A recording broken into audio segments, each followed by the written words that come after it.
앞으로 있을 하나님의 조금 있으면 그런 구원 계획에 관해서 하시는 말씀입니다. 이사야서 41장에는 그의 이름이 나오지 않지만 이스라엘을 구하러 오는 이스라엘을 구원할 한 사람을 여기서 얘기하고 있습니다. 44장에 그의 이름이 나오는데 44장에 나오기 전에 41장부터 어떤 한 사람이 이스라엘을 구원하기 위하여 하나님의 기름 부음 받고 하나님의 의로운 사람이 너희에게 올 것이다. 그가 구원할 것이다 라고 하는 이 말씀을 해주는 것입니다. 먼저 41장 1절에 보면은 섬들아 내 앞에 잠잠하라. 민족들아 힘을 새롭게 하라. 가까이 나아오라. 그리고 말하라. 우리가 서로 재판자리에 가까이 나아가자. 하나님께서 이스라엘과 또 그 여러 나라들 그 전체에게 말씀하시기를 너희들 재판자리로 나와 이렇게 말합니다. 그리고 나중에 하나님의 심판대 앞에 서겠지만 하나님께서 각 민족들을 하나님께서 심판하실 때 그 하나님의 공의로운 판단으로 분명히 각 민족들도 심판하시게 될 것입니다. 이 하나님의 재판자리로 이제 나아오라 라고 말하는 것은 하나님께서 그동안 이스라엘과 그 주변에 있었던 여러 민족들의 이 전쟁과 고통으로 어려움을 당했던 그것에 대하여 하나님께서 이제 심판하시겠다. 어떤 나라를 심판하실 것인가? 바로 이스라엘을 부서뜨린 그 바벨론. 아직 바벨론은 이사야 당시에는 아주 작은 나라였고 또 이스라엘을 칠 의사도 없었을 것입니다. 그런데 앞으로 바벨론이라는 나라가 커져가지고 또 현재는 아수르라고 하는 이 제국, 아시리아라고 하는 이 제국이 이 전 세계를 지금 다 석권해서 잡고 있고 다스리고 있는 상황입니다. 그리고 점점점 더 그 세력을 더 넓혀가고 있고 이스라엘 눈앞에는 지금 아시리아가 유다의 눈앞에는 가장 두려운 존재이고 이미 히스기야 왕 당시에 아시리아가 쳐들어와서 겨우 예루살렘만 남기고 그렇게 했던 그런 아주 무서운 무시무시한 그런 그 제국으로서 아직 힘을 가지고 있을 때 하나님께서는 이 41장을 통해서 아시리아 그 큰 나라지만 이거 무너질 것이고 그 다음에 바벨론 그거 지금 작은 나라지만 앞으로 이 전 세계를 바벨론이 다스릴 것인데 그런데 하나님 지금 말씀하시는 거는 그 이후를 얘기하는 겁니다. 바벨론 이후에 아시리아가 지금 강성하고 그 뒤로 바벨론이 오고 아직 바벨론은 이 세계를 지배하지도 않고 있는데 그 바벨론 멸망 후 그 다음 나라는 무슨 나라죠? 그 다음에 페르시아입니다. 페르시아에 관하여 얘기하는데 41장에서 왜 이 얘기들을 이렇게 꺼내놓냐면은 바로 이스라엘을 구체적으로 멸망시켰던 나라, 다시 말하면은 하나님의 성전을 파괴하고 부서뜨렸던 나라가 바로 바벨론이에요. 아수르는 북이스라엘 점령을 했습니다. 그러나 북이스라엘은 하나님의 성전이 없었죠. 근데 하나님의 성전이 있는 예루살렘을 부서뜨리고 파괴하는 그 나라가 바로 바벨론이기 때문에 하나님께서 이 바벨론에 대하여 어떻게 심판하실 것인가에 대해서 자세히 경고를 내리고 계시는데 그 경고할 때 이름까지도 이제 말을 합니다. 그 이름이 44장에 나오면은 이 고레스라고 하는 왕이에요. 근데 이 고레스는 이사야가 있기 이전 이사야가 죽은 이후에 약 150년 이후에 등장할 사람인데 그 이름까지 얘기하고 있어요. 왜 하나님께서 이 바벨론, 이스라엘을 무너뜨렸던 바벨론, 그리고 그 이스라엘을 무너뜨린 바벨론을 또 무너뜨리는 이 페르시아의 고레스의 얘기를 해주시는가? 그 이유가 뭡니까? 여기에 한국이나 중국이나 이런 얘기가 전혀 없죠. 그 이유가 뭡니까? 하나님의 관심은 지금 어디에 있는 거예요? 바벨론에 있는 것도 아니고 페르시아에 있는 게 아니에요. 바로 이스라엘에 대하여 하나님이 관심을 가지고 있고 또 이스라엘을 치었던 하나님의 성전을 무너뜨렸던 그 바벨론에 대하여 하나님께서 어떻게 심판하실지를 자세하게 얘기를 해주시는 것입니다. 여러분 마지막 시대에 지금 요한계시록이 있는데 요한계시록이 뭐 하는 성경입니까? 바로 거기에 나와 있는 게 바로 이스라엘을 많은 민족들이 둘러싸서 이스라엘을 공격할 것이다. 그 공격하고 이스라엘을 무너뜨리는 그 나라를 하나님이 또 심판할 것이다. 해가지고 성경의 요한계시록 전체에 그 이스라엘이 앞으로 가지고 있을 사명과 복음을 위하여 어떻게 사명 잡아서 일할 것인지, 또 그 주변 민족들은 어떻게 이스라엘을 없애려고 그렇게 애를 쓸 것인지, 그 당시에 있을 세계 역사와 세계의 어떠한 그 흐름이 어떨 것인지, 그리고 하나님께서 그 세계를 어떻게 무너뜨리고 예수님이 심판하고 재림할 것인지를 여기에도 자세하게 써 있어요. 그래서 이 이스라엘을 깨뜨렸던 그 나라를 중심으로 그 나라의 어떤 그 상황과 그 당시의 상황을 자세하게 이 바벨론과 페르시아에 대해서 얘기했던 것처럼 하나님은 또 먼 훗날 미래에 바로 또 이스라엘이 다시 태어나서 나타나서 존재하고 있을 지금 이 시간이죠. 지금 이 시대에 그 이스라엘의 운명이 어떻게 될 것이며 또 그 나라를 무너뜨리려고 했던 그 민족들과 국가들의 운명이 어떻게 될 것인가. 그리고 이스라엘 편에서 싸워줬던 나라와 이스라엘을 반대했던 나라, 이스라엘을 위하여 하나님 앞에 기도했던 그런 백성들과 그를 저주했던 백성들의 운명이 어떻게 바뀔 것인지에 대하여 하나님께서 미리 얘기하신 이유가 뭡니까? 바로 하나님인 줄 알아라. 내가 바로 하나님인 줄 알아라. 벌써 이게 2000년 이전에 하나님께서 그 일에 대하여 미리 얘기한 것은 바로 그 일이 그러한 때가 닥쳤을 때는 누가 참된 하나님인지 너희들은 분명히 알고 있어야 된다 라고 하는 것을 온 세계에 지금 선포하고 있는 것입니다.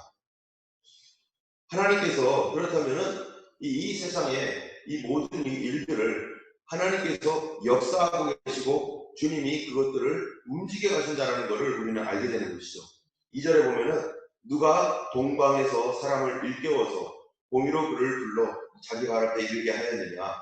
열국을 그 앞에 넘겨주며 그가 왕들을 다스리게 하되 그들이 그의 칼에 깃불 같게 그의 활에 불리는 초계 같게 하니. 이게 누구에 대한 얘기냐면요. 이제 앞으로 있을 고레스, 페르시아에 대한 얘기예요. 동방에서 사람을 일깨워서 공의로 불렀어. 공의로 부른다는 게 뭡니까? 하나님의 의로 불렀다는 거예요. 그래서 여기에서는 하나님의 의로 불렀다라고 하지만 저 뒤에서 가서는 이 고레스라고 하는 이름을 구체적으로 대면서 뭐라고 하면 내가 그를 기름 부었다. 이 하나님을 믿는 사람이 아니에요. 고레스는 하나님을 믿는 사람이 아닌데 하나님께서 이스라엘을 위하여 쓰시는 사람입니다. 그렇기 때문에 우리가 이 교회 생활뿐만 아니라 세상 밖에서도 우리가 참 좋은 관계를 잘 맺어야 될 것입니다. 이 바깥에서도 그 사람이 비록 하나님을 믿지 않고 있지만 하나님 믿는 사람을 어떻게 하는 사람이 있겠어요? 돕는 사람이 있어요. 자기는 믿지 않는데도 희한하게 그렇게 돕고 내가 예수님 믿는데 다른 사람들은 나를 별로 안 좋아하는데 그 사람도 그 사람도 그들과 비슷한데 안 믿으면서도 나를 이렇게 도와주는 사람이 있어요. 그 사람이 왜 그렇습니까? 하나님께서 나를 위해서 붙여놓은 사람이에요. 나를 도우라고. 자기도 안 믿으면서 하나님께서 보내주신 사람입니다. 그 사람. 그래서 이 사람을 소중하게 여겨주셔야 되죠.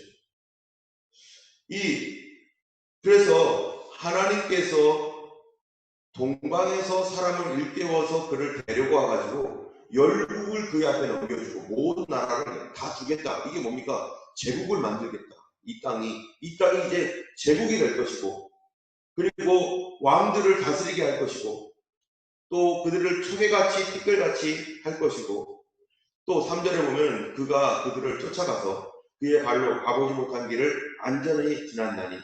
이게 뭡니까? 그의 발로 가보지 못한 곳을 안전하게 지냈다. 아예 그냥 나라들이요. 그가 온다는 소문 듣고 어떻게 하는 거예요? 미리 항복하는 거죠. 우리 항복이야. 항복. 그가 가보지도 않은 곳을 안전하게, 원래는 전쟁하면서 가야 되는데 아예 그냥 손들어 버리는 거예요. 워낙 강하니까. 그래서 이 역사적으로는 이 페르시아라고 하는 이 나라가 이제 역사 속에서 쓰여질 때 그 페르시아 제국의 가장 초대 황제가 누굽니까? 바로 고레스입니다. 오늘날 세계 역사에서는 키루스라고 하는데, 이 고레스 왕을 하나님께서 150년 전에 이미 하나님 준비해 놓으시고 이스라엘을 돕는 나라로 그 왕을 통해서 일합니다. 페르시아의 왕들이 잔인하고 악한 왕인데, 그런데 이 고레스는 이 백성들에게 선의를 베풀고 다른 여러 민족들에게 자기들 자치적으로 살아갈 수 있도록 그렇게 백성들을 풀어줬던 왕이 바로 이 고레스 왕이고, 그래서 이 왕을 위대하다라고 말합니다. 강력한 정복을 했고 뭐 별별 일을 했어도 세계 역사 가운데 이렇게 제껴놓는 사람이 있어요. 그리고 아주 안 좋은 이름으로 낙인 찍히는 사람이 있어요. 뭐 히틀러라든지 뭐 이런 사람들이겠죠. 그런데 고레스는 사람들이 그렇게 막 나쁘게 평가를 하지 않아요. 왜냐하면 주변 민족들에게 좋은 정책들을 펴고 그 나라들이 이렇게 살 수 있도록 이렇게 해놨기 때문입니다. 그런데 이런 사람을 준비하신 이유가 뭔가? 이런 사람을 그렇게 그 국가 정책적으로 이 나라 저 나라에게 자유를 주고 그렇게 했던 그 이유가 뭐였어요? 하나님께서 그렇게 하도록 하신 겁니다. 왜냐면은 이스라엘을 해방시켜야 되니까. 바벨론의 포로가 되어서 70년 동안 그들이 꼼짝 못하고 바벨론 속에서 잡혀 있다가 고레스 왕이 바벨론을 무너뜨리려 하는데, 그 무너뜨리고 났을 때 그 첫 번째 정책이 바로 이 이스라엘 백성들을 돌려보내는 일을 했어요. 포로된 사람들 다 너네 나라로 돌아가라. 그리고 성전 지어라, 성전. 이런 일들을 준비하신 분이 누굽니까? 하나님이시고 하나님이 계획하셨고 그 일을 성취하신 것입니다. 자, 그래서 하나님께서 이 백성들에게 이 일을 할 것이기 때문에 앞으로 그러한 70년이 찬 뒤에 백성들 또는 끌려가 있는 백성들에게 하나님께서 이사야 선지자를 통해서 미리 뭐를 주신 거예요? 소망을 주시는 거예요. 이사야 다음에 예레미야잖아요. 예레미야 선지자를 통해서는 바벨론에게 끌려가기 직전에 제발 좀 회개해서 그런 일들이 일어나지 않도록 제발 좀 너희들 회개하라. 그렇게 외쳤지만 그러나 결국 이스라엘은 회개하지 않습니다. 울면서 외쳤지만 회개하지 않고 자기 멋대로 자기 갈 길로 갔는데, 그렇게 간 뒤에 그들이 절망 가운데 있을 수밖에 없고 이제는 회복하지 못할 것 같았는데, 그런데 이사야를 통해서 또 하나님은 미리 말씀하시기를 뭐라고 합니까? 너희들 버림받지 않았어. 하나님이 너희들 다시 회복할 거야.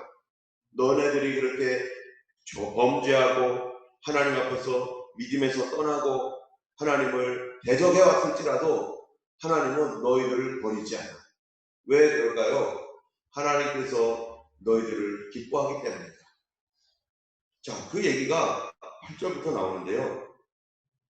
8절에 이렇게 말합니다. 그러나 나의 종 너 이스라엘아, 내가 택한 야곱아, 나의 벗 아브라함의 자손아. 여기 나의 종 이스라엘. 여러분, 하나님께서요 나의 종이라고 말한다는 게 무슨 말입니까? 오늘날로 말하면 종은 없죠. 근데 이 왕이 나의 종이라고 말한다면 그 사람은 내 사람이야. 내가 책임질 거야. 나의 소유야. 그러니까 이 사람 함부로 대하면 안 돼. 왜? 그는 내 사람이니까 이 사람을 함부로 대하는 거는 나를 함부로 대하는 거야. 라고 하는 의미입니다. 나의 종, 이스라엘아 하면은 다른 모든 민족들에게 말하는 거예요. 그리고 이스라엘에게도 말하는 거예요. 너는 나의 종이야. 너는 내 소유야. 다른 나라들, 다른 민족들이 너를 함부로 대하면 안 돼. 내가 너를 지켜주고 내가 보호하고 너는 내 일을 할 사람이야. 내가 너를 어떻게 하냐면 내 일을 하기 위해서 내가 너를 특별히 준비했어. 그렇기 때문에 나의 종이라는 말은 precious. 너는 소중한 존재다. 보배로운 존재. 나의 보배다. 라고 하는 말이에요. 우리가 아무한테나 이 사람 내가 책임집니다. 내가 보장하는 사람입니다. 내 일을 하는 사람이에요. 잘 봐주셔야 돼요. 이렇게 할 사람들이 이 세상에 몇 명이나 되겠어요. 근데 하나님께서 이스라엘을 그렇게 세상 열국 가운데 이 사람은 내 일하는 사람이다. 이 사람이 하는 일은 내 일이야. 그렇기 때문에 너는 이 사람을 잘 봐줘야 돼. 라고 말하고 있는 거죠. 비록 이스라엘이 못되게 굴고 비록 잘못하고 뭐 그랬어도 그건 하나님이 심판하실 일이고, 그래서 하나님께서 이스라엘은 나의 종, 두 번째로 내가 택한 야곱. 여러분, 하나님께서 누군가를 택했을 때, 오늘날도 그렇잖아요. 누가 사업을 하거나 일을 할 때 사람이 필요해요. 그러면은 누군가를 택해야 돼요. 택할 때 어떻게 택합니까? 아무렇게나 택하는 게 아니죠. 저도 우리 교회 부교역자로서 이렇게 도와줄 사람이 있으면 참 좋겠는데 못하고 있어요. 오랫동안 기다렸어요. 하나님이 주실 때까지. 하나님이 누구라고 허락하실 때까지. 벌써 3년, 4년 이상 그 마음 품은 이후로 3년, 4년 그냥 아무 소리 안 하고 누구에게 얘기하자고 그냥 기다리고 있는데 왜 그런가? 어떤 사람이 돼야 되기 때문입니까? 하나님께서 누군가를 택할 때는 그냥 택하는 게 아니라 성경에 보면 뭐라고 했냐면 기뻐해야 된다는 거예요. 기뻐해. 이 사람을 택할 때는 기쁨이 있어야 돼요. 하나님께서 어떤 사람을 하나님의 일을 시킬 때는 그 사람 기뻐. 이 사람 좋아해야 돼요. 교회 안에서도 누군가가 이렇게 교회에 어떤 일들을 맡길 때 모든 사람들이 다 여기에 적합한 건 아니잖아요. 근데 이 사람은 이거 너무 좋아. 잘했을 것 같아. 이게 너무 좋아. 저거는 아니고. 하면서 어떤 부분들을 기뻐서 택하는 거죠. 기뻐서. 이거 하시라고. 그런 것처럼 하나님께서 에베소서 1장 5절에 보면은 그 기쁘신 뜻대로 예정하사. 마지막에 뭐라고 해요? 하나님을 찬송하는 찬송이 되게 하셨다. 하나님이 기뻐서 택하셨다는 거예요. 누구를요? 야곱을. 이스라엘. 여기에 보면은 야곱이라고 한 말이 있어요. 왜 하나님께서는 아브라함이라고 하지 않고 이삭이라고 하지 않고 야곱이라고 할까요? 이삭 하면은요 얼마나 쉬운 사람입니까? 이삭 온유하고 겸손하고 하라는 대로 다 순종하는 그런 아주 예수님 같은 사람이잖아요. 이삭이. 그런데 이삭이라고 말하지 않아요.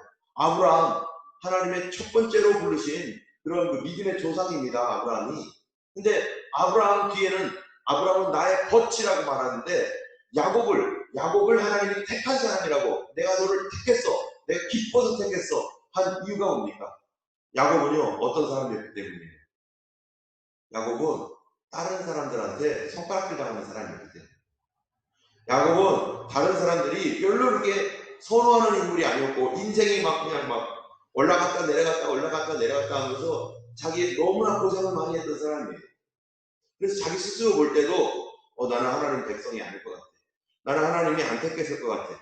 나는 하나님이 나를 기뻐하지 않을 것 같아. 왜? 나는 너무 참 성격적으로나 또 삶의 과정으로나 별로 그렇게 행복하지 않았다라고 하는 어떤 그래서 야곱이 누굽니까? 바로 왕 앞에 섰을 때 자기가 뭐라고 고백합니까? 내 나이 몇이에요? 한 100, 몇이라고 하면 나이 몇 살 됐었나? 나도 헷갈리네. 그런데 뭐라고 험한 인생을 살았다는 거예요. 험악한 인생을 살았다는 거예요. 이 사람은 험악한 인생을 살았기 때문에 얼마나 힘들었겠어요. 그런데 하나님이 그가 그렇게 험악하게 살았어도, 그가 어렵게 살았어도 하나님이 어떻게 택했다는 거예요? 내가 널 기뻐한다. 그러니까 낙심하지 말아라. 내가 너를 기뻐해서 내가 택했는데 누가 뭐라고 하느냐? 내가 너를 기뻐한다는데. 그렇죠. 어떨 때는 그런 경우 있잖아요. 가정 안에서도 동생이 좀 못되게 하고 별로 여러 가족들이 있고 그 자녀들이 있을 때 그들 중에서도 또 이게 얍삽하게 하는 애들이 있잖아요. 또 둘째 이런 애들 세 있을 때는 또 얍삽한 애들이 있어요. 그런 애들 보면은 그 다른 형제들이 저거는 맨날 어쩌고 하고 막 욕을 해요. 근데 부모님은 특별히 더 사랑해요. 왜 그럴까요? 욕을 하니까 더 사랑할 수도 있는 거고, 더 기뻐할 수도 있는 거고, 또 이 아이를 더 긍휼히 여기고, 그거는 다른 사람들이 보는 눈과 부모님이 보는 눈이 지금 다른 거죠. 하나님은 우리가 보는 이스라엘과 하나님 보는 이스라엘은 다릅니다. 때문에 내 생각으로, 내 판단으로 누구를 판단하거나 정죄하면 안 되는 거죠. 내가 볼 때는 저 사람이 이렇고 저렇고 해서 저 사람 왜 저래 이럴지 몰라도 하나님 보시는 눈은 그는 내가 택했어. 내가 그를 특별히 사랑해. 더 사랑해. 라고 말할 줄 누가 알겠어요.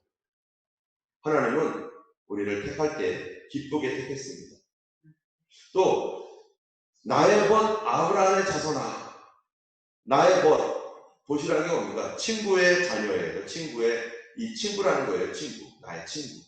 근데 너희들은 내 친구의 아이들이야. 여러분에게 가장 친한 친구가 있다고 해보세요. 그 친구의 아이들 어떻게 대하겠어요? 그 친구의 아이들이 뭔가 필요하고 도와줘야 될 일이 있는데, 그렇다면 그 친구가 부탁을 하는 거죠. 우리 아들이 뭐 이거 하는데, 우리 자녀가 이거 하는데 좀 도와주겠어? 그러면 그게 불법이 아닌 이상 그거 얼마나 도와줄 수 있겠어요? 그러면서 기쁘게 도와주겠죠. 하나님께서 이스라엘을요 이렇게 귀중하게 여기는데, 이스라엘은 스스로를 어떻게 여기느냐? 이스라엘은 지금 상태가 어떠느냐? 하나님을 거절하고 하나님 말씀에 순종하지 아니하고 지금 하나님 말씀을 멀리 떠나고 하나님 싫다고 버려가고 있는 이스라엘이에요. 아니, 민족이 이스라엘밖에 없습니까? 사랑할 민족이 이스라엘밖에 없어요? 저쪽 조선 땅의 한국 민족, 조선도 아니고 그때는 고조선 시대의 한민족 얼마나 착해요. 그런 민족 안 택하고 이 악독한 민족 택하셔가지고 하나님 얼마나 고생하고 있어요. 그런데 하나님께서 뭐라고 하신다고요? 후회하지 않는다. 여러분, 로마서 11장 29절에 보면 뭐라고 합니까? 하나님의 은사와 부르심에는 뭐가 없느니라? 후회하심이 없느니라. 하나님 한번 택한 사람은 후회하지 않는데, 내가 왜 저걸 택했을까? 내가 왜 그랬을까? 내가 왜 실수했나? 이렇게 하지 않는다는 거예요. 우리도 그렇죠. 제가 예전에 한국에 있었을 때 우리 담임 목사님이 있었는데, 이 담임 목사님이 부교육자 한 사람을 택했어요. 부교육자 한 사람을 택했는데 이분이 좀 성격이 좀 약간 이상했었어요. 그래가지고 하여튼간 모든 사람과 트러블, 그냥 교회에서 모든 교육자, 목사님들 또 이 전도사님과 트러블을 계속 일으켰어요. 저 같으면은 이 정도면은 이거 안 되겠다. 당장 내보내야겠다. 이거 정말 너무 어렵겠다 이거. 우리 목사님 진짜 힘들겠다 하는데도 목사님이 뭐 하겠어요? 그분이 택해왔기 때문에, 데려왔기 때문에 목사님이 포기하지 않고 끝까지, 목사님도 속 터지는데 여기저기서 소리가 들리는데도 계속해서 지켜주시더라고요. 계속해서. 나중에 한참 뒤에 제가 이제 호주로 오게 될 때, 그때 바로 제가 오게 된 한두 주 전에 이제 목사님께서 그냥 집에 있으라고 이러면서 했지만, 그동안에는 막 우리들도 막 목사님 왜 저분하고 우리가 같이 있어야 되나 할 정도로 막 너무 힘든데도 목사님은 계속해서 좋은 얘기 해주고, 또 불러다가 또 얘기 또 해주고, 그러면서 계속해서 그렇게 했던 이유가 뭐냐면은 목사님 택했기 때문에. 사람은요 가더라도 어느 한계가 있죠. 그런데 하나님께서 뭐라고 하시냐면은, 내가 택한 사람에게는 후회하지 않는다. 하나님께서 한번 택했기 때문에 하나님의 부르심과 은사에는 후회하시는 없다. 나를 부르셨으니 하나님이 언제까지, 그분이 내가 내 생명 끝날 때까지 하나님께서 끝까지 하나님을 붙들고 계시고, 하나님 지키고 계시고, 하나님 후회 없이 하나님 계속해서 뭐 하시겠어요? 일하신다는 겁니다. 그거를 계속해서 일하시는 하나님. 그래서 9절에 내가 어떻게 너희들을 택했는지, 내가 얼마나 너희들을 강하게 붙들고 있는지 봐라 라고 말하는 거예요. 그래서 자기 자신이 볼 때도 나 같은 거는 버려줘야 돼 이러지만, 하나님은 아니야, 내가 너를 붙들고 있어, 내가 너를 사랑해 라고 말하는 겁니다. 9절에 내가 땅끝에서부터 너를 어떻게 해요? 붙들고, 땅끝에 있어도 너를 붙들 거야.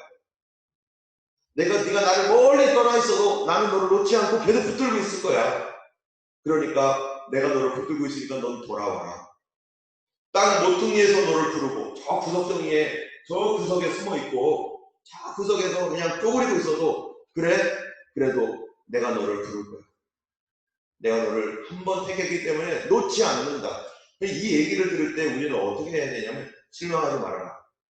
내가 구석지기에 쭈그리고 있고 저 땅끝에서 하나님을 멀리 떠난 것 같이 나도 기도도 안 되고 말씀도 없고 힘들고 괴롭고 사단이 나를 막 공격하고 삶이 꼬이고, 그래도 한 가지 반드시 알고 있어야 되는 건 뭐예요? 하나님이 나를 붙들고 있다. 하나님이 나와 함께 하시다. 이것을 마음에 받아갈 때 비로소 일어나서 하나님께 달려올 수 있고 뛰어올 수 있습니다. 우리 철저히 이것을 놓으면 안 돼요. 하나님이 나와 함께 하시고 있고 나를 붙들고 있다는 것을 어느 순간일지라도, 내가 빨리 음부에 내려갔을지라도 그때라도 반드시 알고 있어야 됩니다. 하나님은 나를 결코 놓지 않는다. 그래서 내가 내게 이르기를 너는 나의 종이라 내가 너를 택하고 싫어하여 버리지 아니하였다 하노라. 어떤 사람들은 그런 경우가 있잖아요. 사람들이 날 잘 싫어할 거야. 당연히 싫어하겠지 해가지고 막 나가는 사람이 있어요. 그런데 하나님은 말씀, 내가 너를 싫어하지 않아. 다른 사람들은 널 싫어해도 난 널 싫어하지 않아. 그러니 걱정하지 마. 나에게로 돌아올 수 있다. 10절에 두려워하지 말라. 내가 너와 함께하느냐. 놀라지 말라. 나는 내 하나님 되리라. 내가 너를 굳세게 하리라. 참으로 너를 도와주리라. 참으로 나의 의로운 손으로 너를 붙들리라. 14절에 한번 보세요. 뭐라고 하나? 버러지 같은 너 야곱아. 옛날 성경에는 아마 지렁이 같은 너 야곱아 이랬을 거예요. 여러분, 벌레 어떻습니까? 벌레. 제일 싫어하는 게 뭐죠? 여자들이. 벌레예요. 사람들이 볼 때 벌레는 징그러워요. 벌레는 징그러워서 못 봐요. 그리고 혐오스럽습니다. 우리 주변에 징그러운 사람 있어요. 혐오스러운 사람 있어요. 옛날에는 하나님 앞에 잘 나가서 믿음으로 살았는데 어느 날 주님을 떠나가면서 점점 멀어지다 보니까 자기 자신이 나는 벌레야, 난 징그러워, 난 혐오스러워 이렇게 생각할 수도 있고 다른 사람도 그렇게 생각할 수도 있어요. 그런데 하나님 뭐라고 합니까? 너 이스라엘 사람들아 두려워하지 말아라. 나 여호와가 말하노니 내가 너를 도울 것이라. 내 구속자는 이스라엘 거룩한 이라. 내가 너를 새 타작기계로 만들겠다. 버러지 같으니까 사람들이 밟으면 죽죠. 징그럽고 혐오스러우니까 더 밟아요. 그런데 하나님 어떤 하나님인가? 그렇지 않다는 거예요. 하나님은 너희와 다르다. 하나님은 사람과 다르다. 하나님이 택한 사람, 하나님이 끝까지 결코 포기하지 않고 놓지 않는다. 이스라엘이 얼마나 못되게 했습니까? 하나님께. 그래가지고 70년 동안 바벨론 포로 생활도 했어요. 바벨론 포로 생활을 하는데 이제는 다 끝났어. 우리는 이제는 다 끝났어 하는데도 하나님은 아니야. 하나님을 붙들어 70년 동안 하나님 없는 것 같이 살았어요. 그런데도 하나님이 미리 얘기해 놓습니다. 아니야. 내가 너를 싫어서 그렇게 한 게 아니라, 싫어서 70년 동안 벌을 받게 한 게 아니라, 뭐 때문에? 다시 회복시키려고. 다시 너희들의 그 껍데기와 같은 것들을 벗겨지려면 그 정도는 돼야 되니까 다시 돌아오게 하려고 70년을 너희들이 하나님 없는 것 같이 살지만 내가 너를 싫어서 그런 게 아니야. 2000년 동안 나라 없이 이스라엘 백성이 그렇게 했지만 하나님께서 뭐라고 하는 겁니까? 다시 택한다. 내가 너희 민족 버리지 않아. 너희 민족. 지금 이스라엘을 하나님이, 지금 예수님도 거절하고 있지만 하나님 절대 버리지 않고 있습니다. 저 민족 저렇게 하고 있지만 그러나 하나님 절대 버리지 않는 것이죠. 때문에 우리 하나님께서 우리의 생각과는 완전히 다르다는 거예요.